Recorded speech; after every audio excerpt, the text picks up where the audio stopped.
into our third unit, which is algebraic modeling, which means solving equations algebraic. Okay, and then the unit after that is solving equations graphically. Okay, so we have the two different solving. All right. Now, with respect to this one, we start with like rearranging equations, right, to solve for a letter, which we've already been doing. It's not anything that's new, because like yesterday in the quiz or in the assignment, you had to isolate for R, right? So you had to rearrange your equation for R, right? Or you had to rearrange your equation for a side, or whatever it was, right? So that's one thing, rearranging equation, but we also go into exponential equation and solving for exponential. Okay? So these are the two things that we talk about in that unit. Okay? So first of all, we're going to look at how do I solve a word problem when it comes to algebraically solving. Okay? So a formula, it's a mathematical model, right? So when I give you a formula, no matter what the formula is, it's a mathematical model that relates, or a mathematical equation if you want, because I would want to use the word equation that relates two or more variables, right? So you see that always in your equation you have y and x, v, l, w, h, right? So you have at least two variables or more.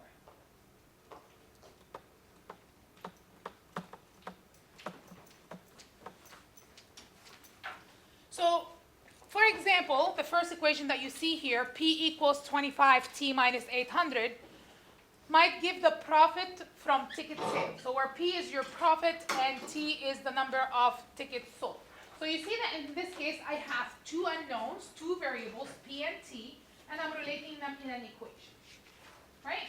I can solve one with respect to the other by rearranging the formula. The second equation, E equals mc squared, this is one of the most famous equations of Einstein's theory of relativity, which relates energy, mass, and the speed of light. Okay? So in this case, you see that we have three unknowns.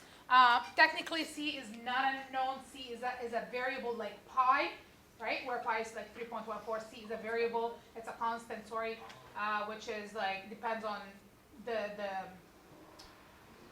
environment that you're in, okay? That values. But we don't deal much with this, but if you take physics, you probably see that often. Now, in order for you to solve a multi-step problem, you're going to have to plan and organize your work, okay? Write down the equation that's given to you, write down what you're solving for, write down your formulas, and then try to solve for the variable that you're looking for. Now, sometimes you have to do extra steps, right, to solve. Because if I'm asking you, let's say, a question about this cardboard, I need to make this envelope or whatever it is, I need this much cardboard. Each whatever of cardboard costs me this much money. How much the total is going to cost, right? So you're going to have to use your formula to find the surface area, but at the same time, you're going to have to go a step further to solve for the cost. Okay? So there are like extra formulas that you have to use, which is using your own knowledge. So here's an example. I have the formula S equals 0.6T plus 331.5 gives the approximate speed of sound in air, which is S is in meters per second, when the temperature is T degrees Celsius. So they give you the two variables, they give you what they mean, and they give you their units. Okay, so what are my two variables? Sound, which is in meters per second, right? And that represents S. And the second one is temperature in degrees Celsius. Okay? They're asking you to determine the speed of sound at negative 40 degrees. So what do they give you here? The temperature. They give you the temperature. So first we're going to start with the formula, right? The given are temperature. So I know that the temperature is 40 degrees Celsius, right, which is T. So you're going to start writing the formula. There's multiple ways that you can solve this equation, this example. So you can substitute for T because I'm looking for S, so it's an easy substitution. Just plug it in and solve, right? There's not much to it. So in this case, I'm going to sub in my T value because I already know I'm looking for the speed. Don't include the unit here.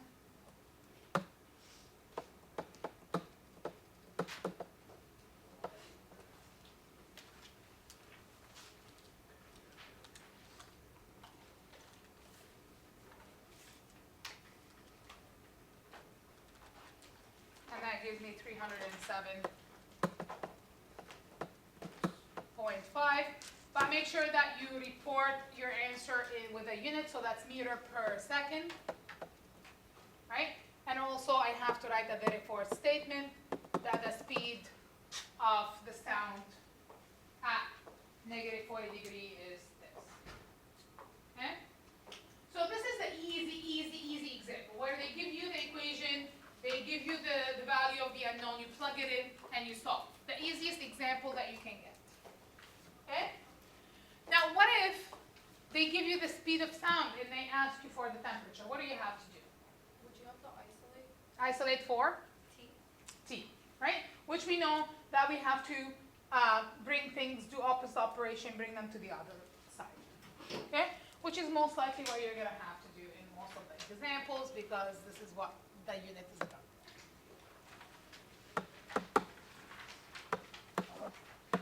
Here's another example.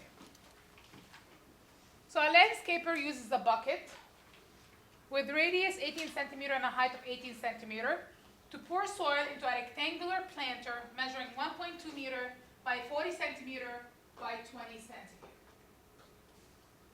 How many buckets of soil are needed to fill the planter? Read that question.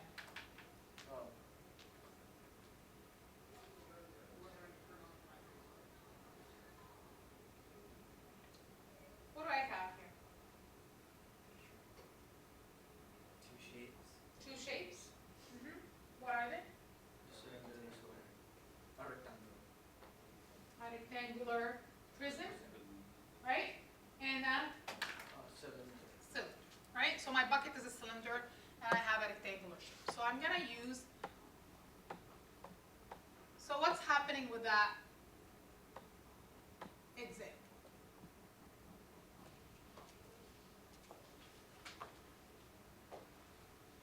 Why am I using these shapes? Yeah. You have to find the volume of both. Mm-hmm.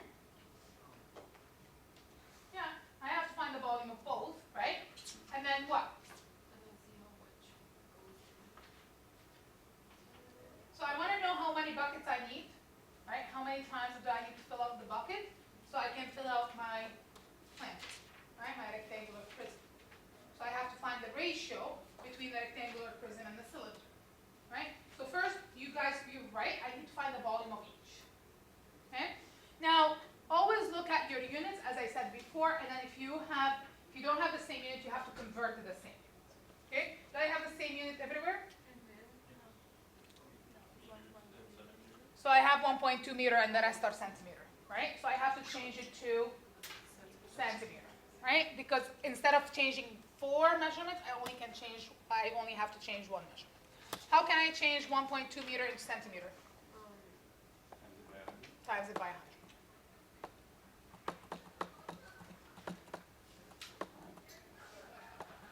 So this is the conversion. You don't have to show me everything. You just multiply by 100. That's fine. So it's going to be 120 centimeters. So I know that my length, width, and height is 120 by 40 by 12. Okay?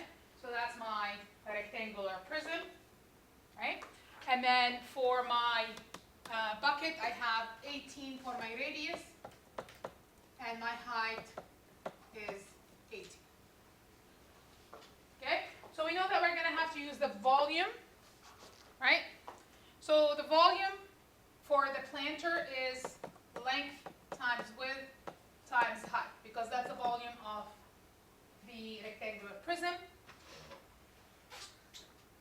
So that's going to be 120 times 40 times 20.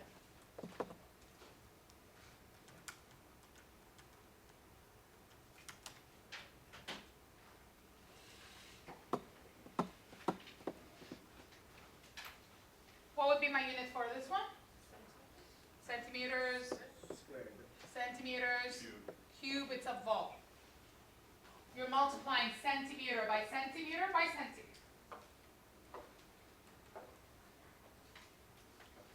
Okay? Now for the bucket, what's the volume of a cylinder?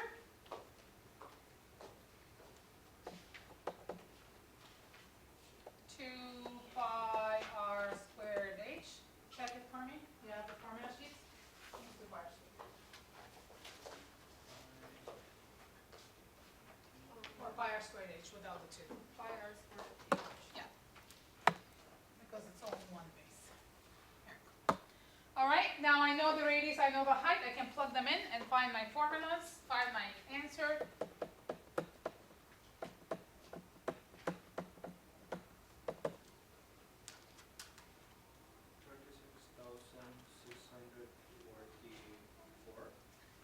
Nope.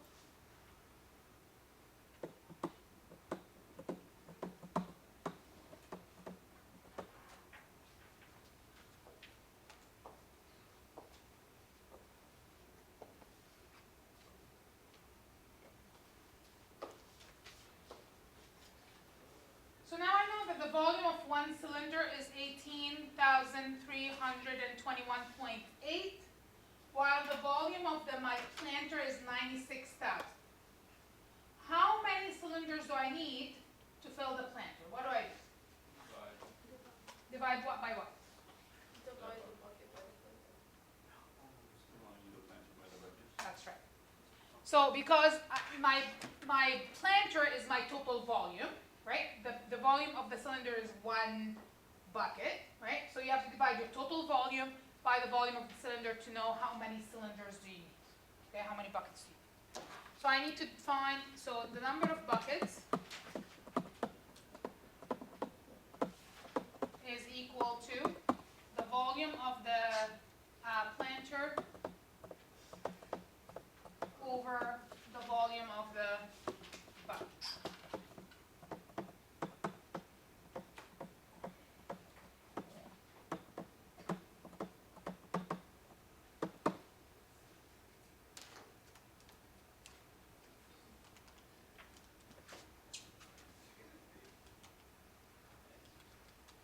And that's going to give me 5.2 buckets,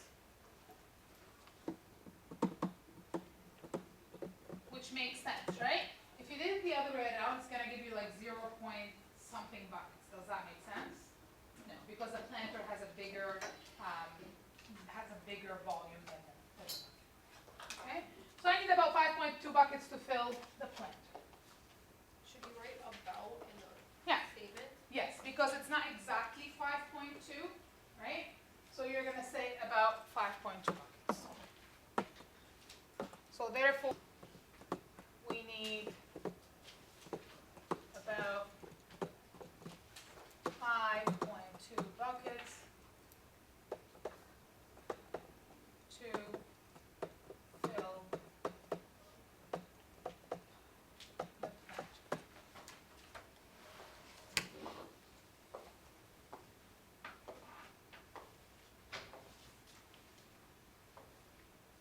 Questions about this?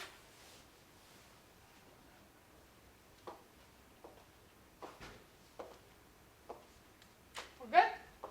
So here's, like, okay, I use my formulas, right? First of all, I had to determine what formulas to use because I didn't know, right? I have to determine that I have to use the volume of each. But then on top of that, I had to do an extra step where I had to figure out how many buckets I need. All right. Can we move on to the next? Here's a typical question question that, you know, if you're working in construction, landscaping, anything like that, or even if you're doing your own construction at home, or you're doing your own whatever cooking, right? And you want to figure out what you need, how much it's going to cost you. This is a typical question, right? So a landscaper wants to estimate the cost of fertilizing a triangular lawn with side length 150 meter by 200 meter by 300 meter. One bag of fertilizer costs $19.98 and covers an area of 900 meters square. She uses Heron's formula to determine the area of the lawn, which is the area A of a triangular with side length A, B, and C is A equals to this formula, where S is A plus B plus C over 2. So the reason why we're using this formula is usually when we do the area of triangle, we do base times height divided by 2, but I don't know what my height is, right? If I'm looking at a rectangular, at a rectangle. So what we're doing here is we're using another type of formula, which is called the Heron's, which I only need to know what the sides are, and then I can find everything else. So estimate the cost to fertilize the lawn. So we need to know at the end, if I'm going to go and tell my client, I'm going to charge you whatever, $1,000 to fertilize the lawn, at least I need to make sure that I'm covering my cost plus my labor, right? So that's why we need to know in advance what's my cost. Otherwise, we'll keep losing money or lose customers because we're overcharging. So I'm going to not look at this. I'm just going to talk about it. I'm not going to fill this out. So what do we need to know? You need to know the area that needs to be covered with the soil. Exactly. So I need to know the area that I need to cover with the soil. What else? How much does the soil cost and how much does it cover? So I know how much each bag covers, right? Each bag covers 900 meters squared, right? But I need to know how many bags I need to buy, no? And then once I know how many bags I need to buy, then I can find my total cost, right? So I need to know the area that I need to cover. I need to find how many bags I need to buy, and I need to find my total cost. Okay? So let's look at solving this example. So first, I need to find S. Let's just draw the triangle here. You guys are going to help me because you have the numbers in front of you. So to find my A, to find the area, I need the S value, right? Which they gave me all the formulas, right? They told me S is A plus B plus C divided by 2, is it? Or 3? 2. Okay? And they told me that the area is equal to the square root of S A. Help me guys with the formula. What do you have there? S minus A. S minus B. And S minus C. And I know that my triangle, I have 200, what are the numbers? 150, 200, what are the numbers? 150, 300, and So 150, 300, and? 200. Right? It doesn't matter which one A, which one B, which one C. Right? It's going to end up being the same. All right. So let's find S. So to find S, I need to use the formula, which is 150 plus 300 plus 200 divided by 2.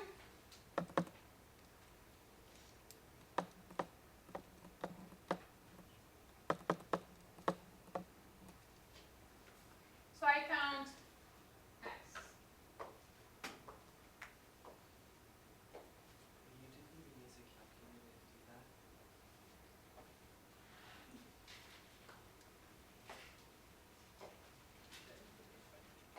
All right. Now I know S, I know A, I know B, I know C. I can use the formula to find my area now, right? So to find the area, I had to do the square root of 325 325 minus 150, 325 minus 100, minus 200 or 300. And then 325 minus 2. I can enter this whole thing in the calculator, or I can actually just reduce first.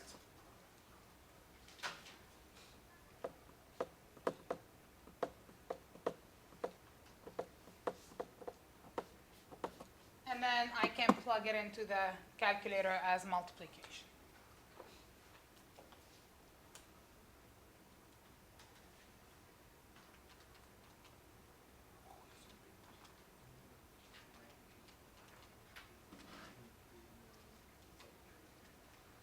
And that gave me 13,331.7. Is that what you guys got?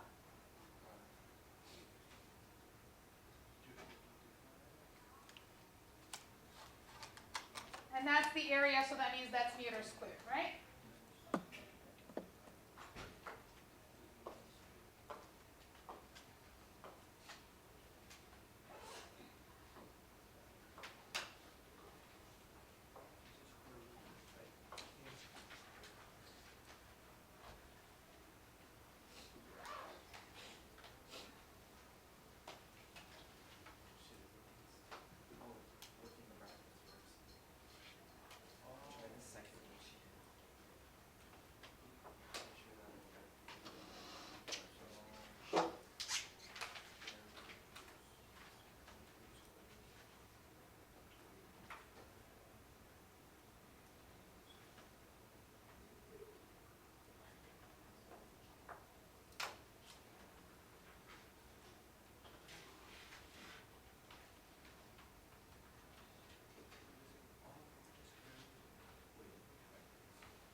I know that each bag covers 900 meters squared or square meter. How can I find how many bags I need? Do you divide by 900? Yeah. So to find the number of bags, I'm gonna take my area, the area of the triangle, and divide it by the area that's each bag covers.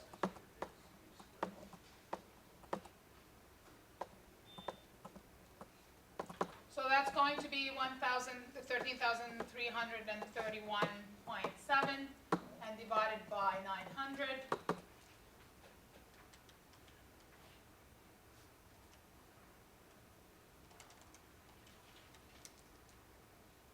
And that is 14.8 bags. Okay, so what would you say? So I'm gonna go to Home Depot and I'm gonna ask for 14.8 bags. That's not something. I have to buy 15 bags, okay? Even if you needed 14.1 bag, you still have to buy 15, right? In this case, we're not rounding up or down, we're rounding up all the time because we can't, first of all, have less material because then you're gonna have, if we're talking about fertilizing here or if you're talking about putting hardwood on the floor, you can't have a corner with no hardwood, right? You can't have a corner with no fertilizer, right? So you have to always cover your extra. So I need 15 bags. How much each bag cost?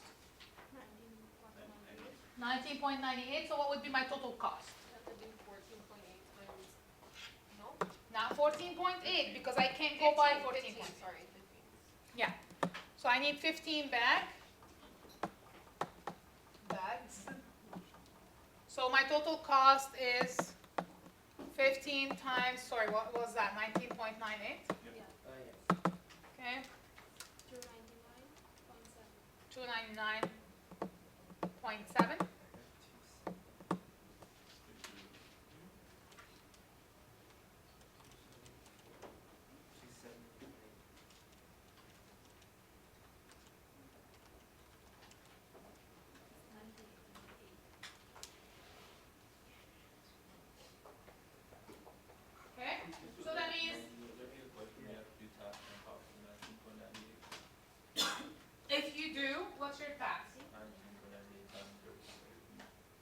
that will give you the taxes, then you have to add it to your total cost, right? If you wanna find it right away, you can multiply by 1.13. Okay? So if you wanna find your total value, you can just right away multiply by 1.13, and that will give you your total value, okay? If you multiply by 0.13, that will only give you the taxes, then you have to add the taxes to the original price. If you have to. In this case, it's not asking you to. Okay?